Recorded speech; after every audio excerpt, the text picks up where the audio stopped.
자, 오늘 말씀을 요약하면요, 한나는 아이를 낳을 수가 없었죠. 그 이유는 하나님께서 태를 닫으셨기 때문입니다. 한나는 불임 가운데 이제 고통을 받습니다. 그 이유는 분인나가 엘가나의 첩이 그를 괴롭혔죠. 이 고통으로 하나님께 더욱더욱 간절하게 기도하게 됩니다. 한나는 아이를 하나님께 평생 바치겠다고 서원을 하죠. 나시린으로 드리겠다고 합니다. 하나님께서 한나의 기도를 이제 들으시고 이제 아이를 주시죠. 사무엘이 태어납니다. 한나는 하나님께 서원한 대로 하나님께 사무엘을 이렇게 바치는, 거기까지가 바로 오늘 전체의 내용입니다. 여기서 우리는 두 가지 면을 볼 수 있는데요.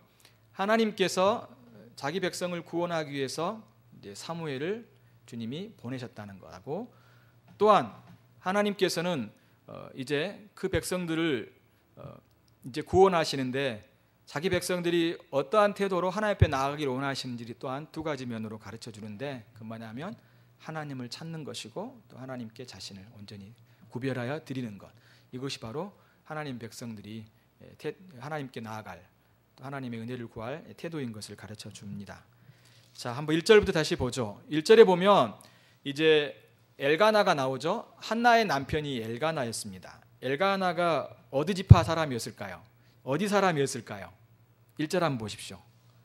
에브라임 산지, 에브라임 사람, 엘가나라고 나와 있죠. 예. 여러분, 역대상 6장에 보게 되면 이 사무엘이요, 그 레위 지파라고 나와 있습니다. 그래서 이제 이 두 가지를 종합해 보면 이렇게 이제 우리가 생각할 수 있겠죠. 사무엘은, 그러니까 엘가나는 레위 지파 사람인데 아마도 이들이 이 에브라임 지파 속해 있는 이 지역에 살았던 것으로 우리가 이해할 수 있습니다. 엘가나의 이름의 뜻은 뭐냐면 하나님께서 창조하시다라는 뜻입니다. 그런데 이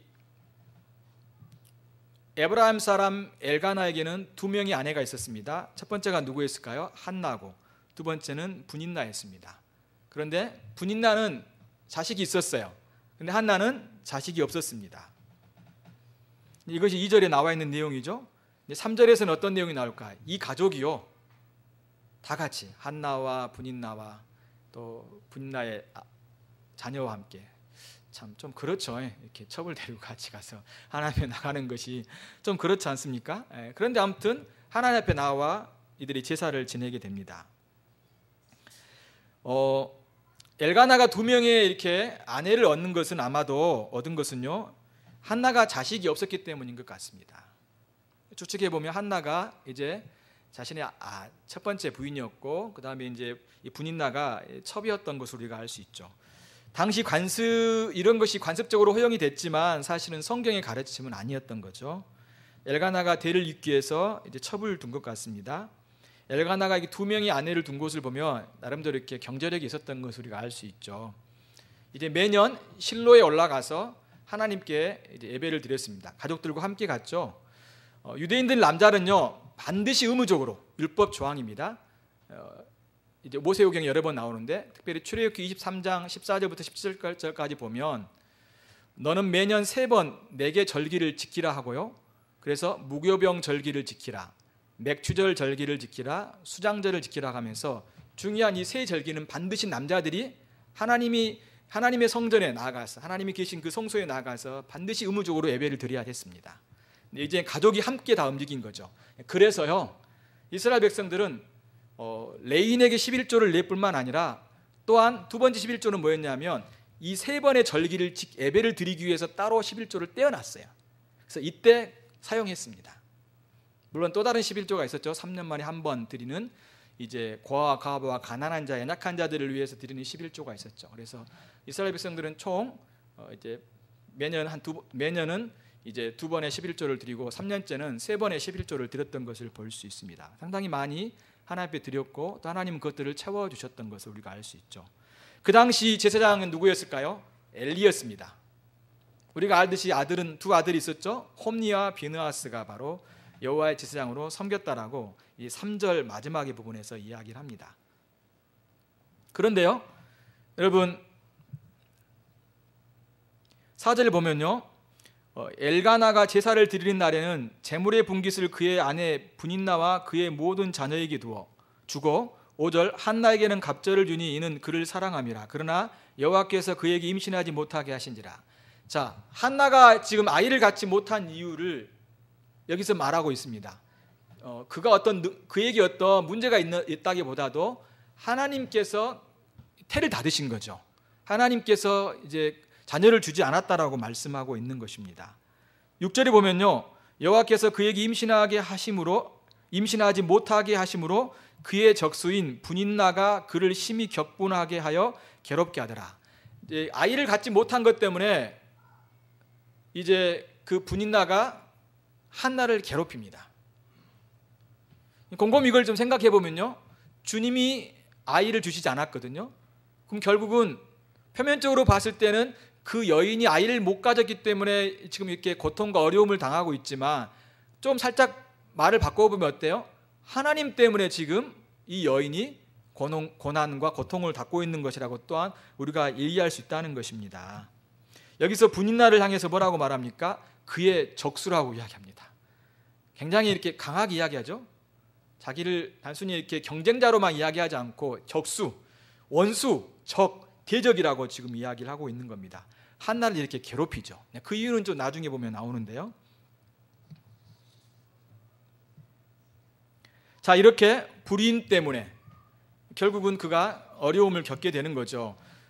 더 구체적으로 7절과 8절에서는 그 내용을 다루고 있습니다. 매년 한나가 여호와의 집에 올라갈 때 남편이 그같이 하매 분인나가 그를 격분시키므로 그가 울고 먹지 아니하니 그의 남편 엘가나가 그에게 이르되 한나여 어찌하여 울며 어찌하여 먹지 아니하며 어찌하여 그대의 마음이 슬프냐 내가 그대에게 10 아들보다 낫지 아니하냐 하니라. 자, 여기서 보면 이 분인나가 계속해서 한나를 괴롭힙니다. 그런데 또 다른 원인이 있는 것을 볼 수 있습니다. 그건 뭘까요? 이 남편이 누구를 더 사랑한 겁니까? 한나를 더 사랑한 거예요. 앞서 5절에서 보면 한나에게 갑절을 줬잖아요. 그래서 사랑의 자신의 표현을 했습니다. 이거를 몰랐겠습니까? 이 분인나가 알았겠죠. 왜냐하면 이때 그 제사를 지내고 서로 이제 음식을 먹습니다. 아마도 이때 제사는 화목제물이었던 것 같아요. 우리가 알듯이 화목제물은 어떤 거였습니까? 그렇죠. 이렇게 짐승을 하나님 앞에 드리고 이렇게 나머지 드리는 부분하고 나머지 부분들은 어땠어요? 제사장과 다른 사람들과 또 가족들이 함께 먹을 수 있었습니다. 그런데 이 엘가나가 이제 눈에 보이게 아마 한 것 같아요. 그렇죠? 분인나보다는, 자식들보다는 한나에게 2배나 더 준 거예요. 더 사랑의 표현인 거죠. 그런데 7절에 보면 매년 한나가 여호와의 집에 올라갈 때마다 남편이 그같이 하였다라고 말을 하고 있습니다. 계속해서 어때요? 자신의 사랑의 표현을 분인나보다 한나에게 하는 것을 볼 수 있죠. 아이를 못 가진 것 때문에 또한 분인나가 괴롭힌 것도 있지만 사실은 남편이 더 사랑을 했기 때문에 좀 더 이 한나를 괴롭히고 힘들게 했던 모습들이 여기서 볼 수 있는 것입니다. 그것 때문에 어떻게 합니까? 한나가 너무 슬프니까 이제 음식을 먹지 않습니다. 금식을 하는 거예요. 그러면서 자신의 고통과 아픔을 이렇게 표현한 것을 볼 수 있죠. 남편이 아무리 자신이 10 아들보다 낫지 아니하냐고 이렇게 이야기를 하고 이렇게 많은 음식을 주고 사랑을 표현해도 그 여인에게는 이 아들을 낳지 못하는, 자녀를 낳지 못한 이 슬픔이 너무 컸던 것이죠. 그래서 그는 화목제물도 먹지 아니하고 금식을 합니다. 여러분, 한나의 불임은요, 하나님으로부터 온 것일 뿐만 아니라 그에 따른 고난도 사실은 우연이라고 말할 수 없습니다. 이 모든 것들이 하나님의 뜻이었던 것을 우리가 알 수 있죠. 이 일로 그가 이 괴로움 때문에 어떻게 합니까? 기도를 합니다. 굉장히 중요합니다, 이 내용이. 그러니까 아이만 낳아달라고 하나님께 기도하는 그런 것도 있지만 사실은 그 괴로움, 받는 고통이 너무 컸기 때문에 하나님께 간절히 기도하게 하는 계기가 된 것이죠. 그리고 9절부터 보면 이제 한나가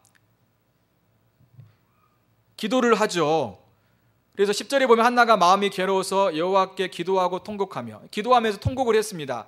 11절에 보면 이제 서원을 하면서 기도를 합니다. 우리 11절을 같이 한번 읽어볼까요? 서원 기도의 내용이에요. 같이 읽어봅니다. 시작. 서원하여 이르되 만군의 여호와여 만일 주의 여종의 고통을 돌보시고 나를 기억하사 주의 여종을 잊지 아니하시고 주의 여종에게 아들을 주시면 내가 그의 평생에 그를 여호와께 드리고 삭도를 그의 머리에 대지 아니하겠나이다. 소원 기도를 하는 것이죠. 이렇게 삭도를 머리에 대지 않겠다라는 이 말은요, 우리가 이미 알듯이 나시린에 대한 겁니다. 다른 조항들도 많이 있었잖아요. 죽은 시체를 만지지 않고, 또 이렇게 독주라든가 포도주를 먹지 않고, 대지 않는, 가까이 하지 않는, 근처도 가지 않는 것이 나시린의 조항이었잖아요. 그런데 보통 나시린은요, 이렇게 일정 기간 동안 내가 이렇게 하나님 섬기겠습니다라고 이렇게 보통 기간을 정해놓고 헌신합니다. 그런데 한나는 대단한 결정을 한 겁니다. 이 아이를 태어나자마자 바치겠습니다. 평생 드리겠습니다라고 지금 이렇게 하나님께 드리는 것이에요. 12절 이하에 쭉 보면요, 이렇게 이제 한나가 기도를 했는데 엘리 제사장이 이렇게 하나님 앞에서 오랫동안 기도하는 그 한나의 모습을 봤던 것 같아요. 근데 입을 딱 보니까요, 13절 보십시오. 한나가 속으로 말하매 입술만 움직이고 음성은 들리지 아니하므로 엘리는 그가 취한 줄로 생각한지라. 그러니까 이제 소리는 안 들리고 입만 이렇게 이제 계속해서 이렇게 입만 움직인 걸 보고 엘리가 무슨 생각을 했냐면 분명히 술 먹었다, 술 취했다, 이렇게 판단을 한 겁니다. 아마도 이제 그 이유는 당시 이렇게 성전에 와가지고 술 취한 상태로 기도하는 사람이 나름대로 있었다라고 생각이 좀 들 수 있어요. 그런데 사실은 이 모습을 보면 어때요? 엘리의 연약함을 우리가 볼 수 있죠. 그는 제사장이지만 이렇게 간절히 기도하는 것과 이렇게 술 취해서 기도하는 것을 분간하지 못하는 그런 아주 연약한 모습, 부족한 모습을 여기서 볼 수 있다는 것이죠. 한나에게 언제까지 술을 취해 있을 것이요 포도주를 끊으라 이렇게 이야기를 하지만 사실은 그가 오해한 거죠. 실수한 것입니다. 이렇게 간절히 한나가 기도한 것을 또 몰라준 거예요. 한나가 얼마나 분통이 터졌겠습니까? 이 기도하는 것조차도 이렇게 인정을 받지 못하는 자신의 안타까움, 참 말할 수 없을 거라는 생각이 듭니다. 그래서 한나가 15절에 이렇게 이야기합니다. 한나가 대답하여 이르되 내 주여 그렇지 아니하나이다. 나는 마음이 슬픈 여자라. 포도주나 독주를 마신 것이 아니요 여호와 앞에 내 심정을 통한 것뿐이다.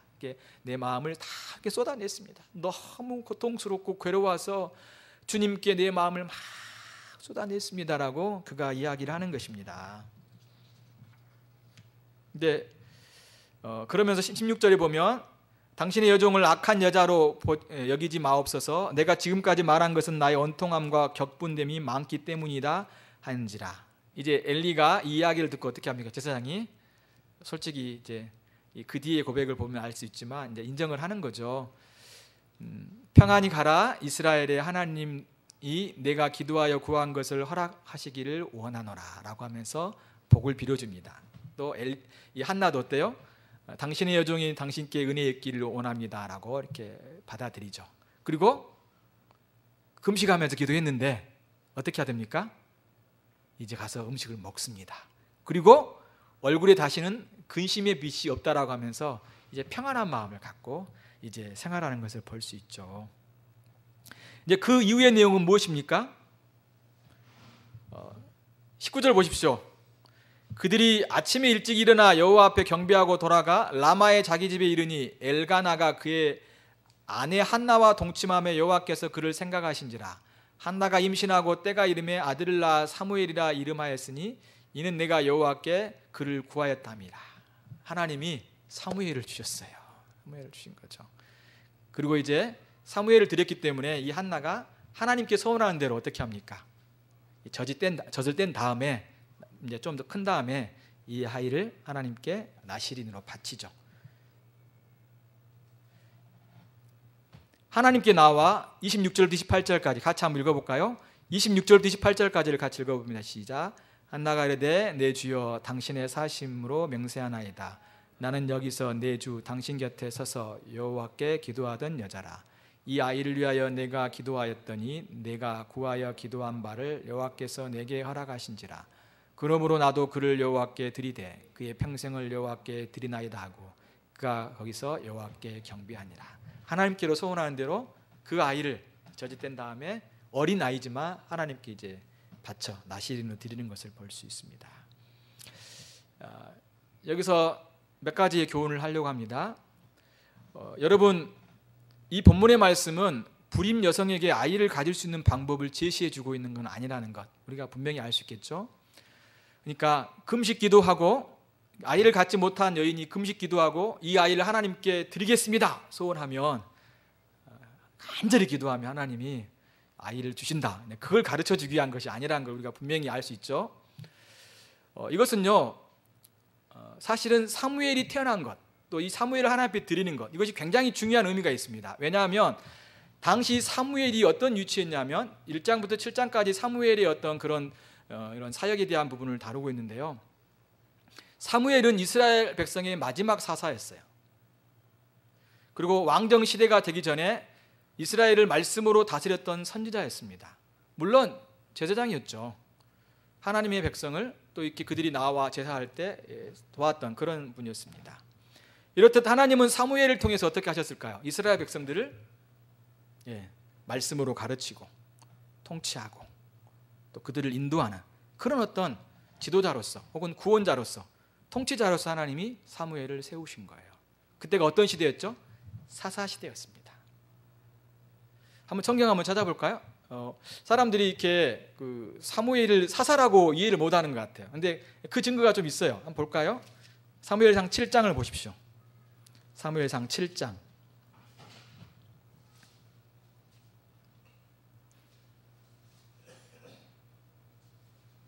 사무엘상 7장 3절을 한번 읽어볼까요? 사무엘상 7장 3절 같이 한번 읽어보겠습니다. 시작. 사무엘이 이스라엘 온 족속에게 말하여 이르되 만일 너희가 전심으로 여호와께 돌아오려거든 이방 신들과 아스타롯을 너희 중에서 제거하고 너희 마음을 여호와께 향하여 그만을 섬기라. 그리하면 너희를 블레셋 사람의 손에서 건져내시리라. 그렇죠. 아직도 블레셋 사람 손 안에 있었던 거죠. 근데 이제 사무엘이 그렇게 말씀을 전하죠. 그리고 여러분 보십시오. 10절 보십시오. 사무엘이 번제를 드릴 때 블레셋 사람이 이스라엘과 싸우려고 가까이 오매 그날에 여호와께서 블레셋 사람에게 큰 우레를 발하여 그들을 어지럽게 하시니 그들이 이스라엘 앞에 패한지라. 13절 보십시오. 이에 블레셋 사람이 굴복하여 다시는 이스라엘 지역 안에 들어오지 못하였으며 여호와의 손이 사무엘이 사는 날 동안에 블레셋 사람을 막으시매. 사사의 기록과 비슷하죠? 그렇죠? 이렇게 하나님은 사무엘을 통해서 자기 백성을 블레셋으로부터 구원하셨어요. 말씀으로 그들을 증거하고 또 그들이 공격해 올 때 막고 그들을 패배시키고 사무엘을 통해서 이스라엘 백성들을 주님이 사사로서 통치하신 거예요. 이렇듯 그들이 블레셋 가운데 억압 가운데 있었지만 사무엘을 보내주심으로 자기 백성들을 구원하신 거예요. 그럼 사무엘이 태어난 건 뭘까요? 하나님이 구원자를 보내주신 거예요. 구원자를. 자기 백성들을 사랑하시기 때문에 억압 가운데 고통 가운데 있는 그들을 하나님의 말씀으로 또 바른 예배를 통하여 하나님을 만나고 또한 그들의 모든 고통으로부터 건져주기 위해서 주께서 사무엘을 보내주신 거죠. 사무엘은 근데 어떤 가운데 태어났습니까? 한나의 불임 그리고 그로 인하여 고통은 기도로 이어지게 되죠. 그 결과로 사무엘이 태어납니다. 여기서 핵심 단어는 불임과 고통과 기도예요. 이 불임은요, 이스라엘의 영적인 상태를 보여주고 있는 겁니다. 그들의 한계, 무기력함. 그로 인하여 이스라엘은 고통 가운데 보내야 했죠. 앞서 이야기한 것처럼 그들이 블레셋의 고통 가운데 살 수밖에 없었습니다. 이렇게 이스라엘의 대적으로부터 괴로움을 받아야 했죠. 하지만 이 고통 때문에 어땠습니까? 하나님께 나아가게 됩니다. 앞서 우리가 분인날을 향해서 적수, 대적이라고 하는 이유가 뭘까요? 이 분인날을 이렇게 이스라엘의 대적자로 지금 상징적으로 이야기하는 거 있는 겁니다. 그러니까 한나가 고통을 받는 것은 분인날가 고통을 주는 건데 사실은 이것은 상징적인 의미가 있는 거예요. 이 블레셋으로부터 이스라엘 백성들이 고통받는 것을 사실은 이렇게 말해주고 있는 겁니다. 자기 백성들이 지금 고통받고 있는 것을 말해주고 있는 거예요. 한나와 분인나의 관계를 통하여서. 그렇지만 그 고통 때문에 어떻게 했습니까? 그들이 하나님께 나아갔어요. 한나가 그 고통이 너무 커서 하나님께 나와 하나님께 기도를 했다는 거예요.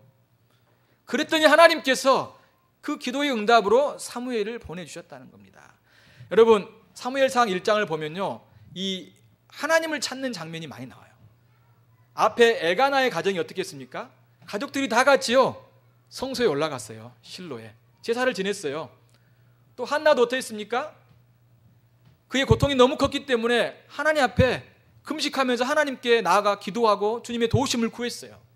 그리고 마지막 장면은 어떤 장면이 나오냐면, 한나가 이제 그 아이를 주신 하나님께 감사해서 젖을 뗀 다음에 다시 하나님께 나아가서 제사를 지내고 기도를 하면서 제물을 드리면서 하나님께 기도를 하면서 그 아이를 하나님 앞에, 사무엘을 그 아이를 바치는 것을 볼 수 있습니다. 이 1장 속에서는 하나님의 백성이 하나님을 찾는 모습이 나옵니다. 고통 가운데 하나님을 찾고 하나님께 구하고, 그들이 하나님께 기도하고 하나님의 은혜를 구하였더니 하나님께서 그 백성들을 건져주신 것처럼 한나에게 사무엘을, 구원자를 보내주셨다라고 말씀하고 거죠. 무엇보다 뭘 강조하고 있을까요?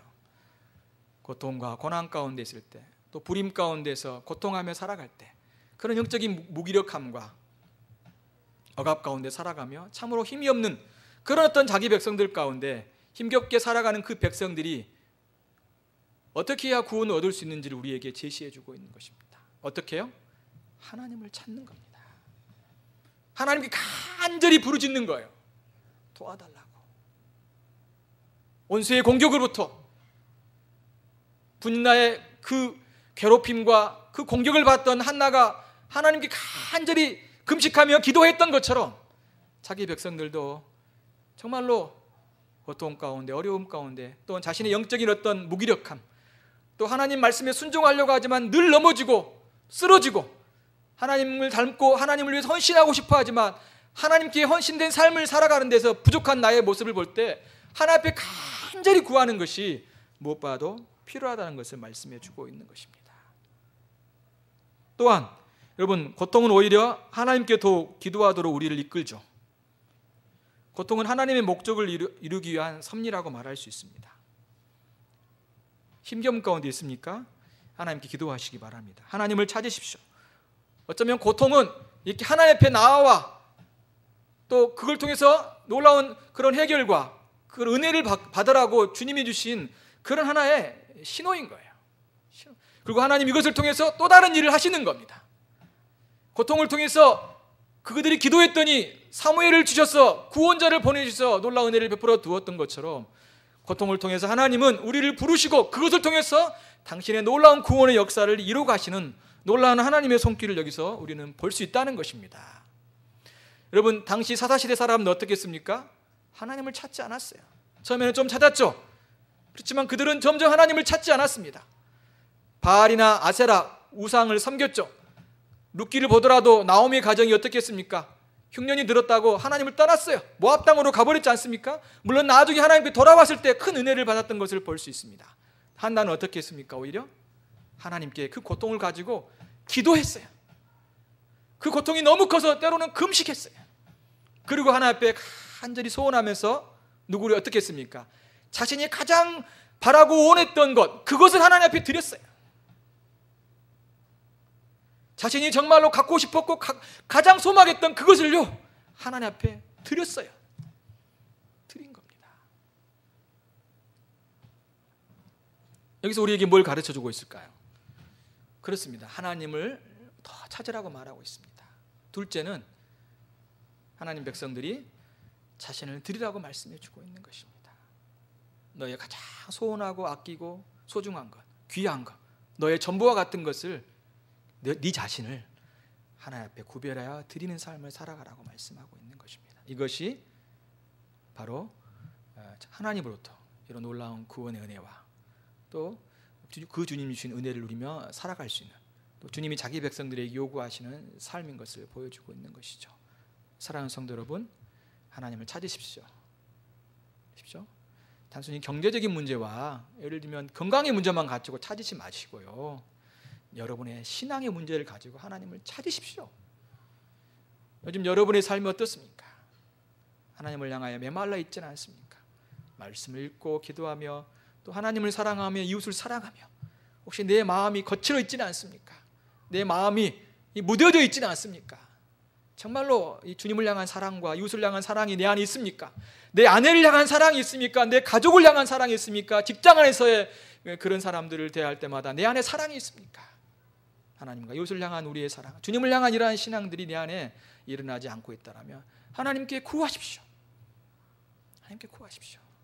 하나님은 여러분 도와주시고 여러분의 문제 조금씩 앞으로 나아갈 수 있도록 도와주십니다.